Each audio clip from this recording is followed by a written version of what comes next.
আজকে ক্যাবিনেটের বৈঠক ছিল। সেই বৈঠকে ডিএ এবং মহার্ঘ ভাতার বিষয়টা ঠিক হয়েছে যে পরের সোমবার যে আবার ক্যাবিনেটের বৈঠক হবে সেই বৈঠকে সিদ্ধান্ত হবে।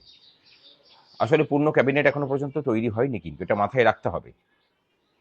এবং যেভাবে সরকার চলছে, মানে এই কয়েকটা দিনের যে আপাতত 2টো দিন হয়েছে, তাতে অন্তত এটুকু আভাস পাওয়া যাচ্ছে যে আমাদের যে প্রতিশ্রুতি দেওয়া হয়েছিল সেই প্রতিশ্রুতি মতো তারা কাজকর্ম করবেন, এবং আমাদের সাথে সে কথা হয়েওছে। তাদের যারা দায়িত্বপ্রাপ্ত আছেন তারা এই কথা মৌখিক আশ্বাস তারা দিয়েছেন যে হ্যাঁ, যে প্রতিশ্রুতি যারা দিয়েছিলেন তার সমস্ত কিছুই পালন করার জন্য তারা দায়বদ্ধ।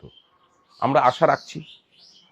জিজ্ঞাসা করেছেন অনেকেই যে 45 দিনের মধ্যে যদি না হয় সেক্ষেত্রে কি করবেন। দেখুন, 45 দিন মানে 45 দিনই আমরা সে কথা বলছি না। আগের সরকারের সাথে আমাদের যেটা অসহমতি ছিল সেটা হলো যে তারা কর্মচারীদেরকে কোনো ধার্তব্যের মধ্যে আনতেন না। কর্মচারীদের দাবি দাওয়া নিয়ে বিগত 3 বছর ধরে আমরা এত চেষ্টা করে যাওয়ার পরেও কোনো কথা শোনা হয়নি। এই সরকার অন্তত কথা বলার রাস্তাতে থাকবে, সেটা আমরা আশা করছি। আমরা চাই যে আলোচনার মাধ্যমে সমস্ত কিছু দেনা পাওনার হিসেব হোক।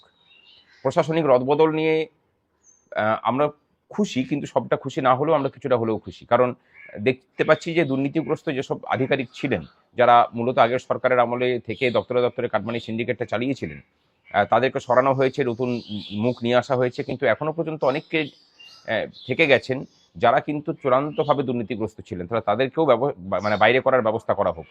এবং তারই সাথে নিচের স্তরের কর্মচারীদের যখন ওখানে পুনর্বহাল করা হবে, তখন এই দপ্তরে দপ্তরে প্রতাপ নায়কদের যে সিন্ডিকেট চলতো সেই সিন্ডিকেটের লোকজনকে ইমিডিয়েটলি বের করতে হবে। তাদেরকে বের করা হোক, সেখানে নতুন মুখ নিয়ে আসা হোক যারা মানুষের জন্য মানুষের হয়ে কাজ করবে, সৎভাবে প্রশাসনটাকে চালাতে সাহায্য করবে। আর তার সাথে প্রতাপ নায়ককে ডিটেলমেন্টে পাঠানো হয়েছে। আমরা মনে করি যে তার বিরুদ্ধে যা অভিযোগ আছে সেই অভিযোগের ডিপার্টমেন্টাল প্রসিডিংস করে দরকার হলে তাকে চাকরি থেকে মানে বরখাস্ত করার রাস্তাতেও সরকার হাঁটুক। সরকারকে আমরা সহযোগিতা করার জন্য সম্পূর্ণরূপে প্রস্তুত। আশা করি যে সরকার সেই সহযোগিতা নিয়েই মানুষের জন্য কাজ করে চলবে।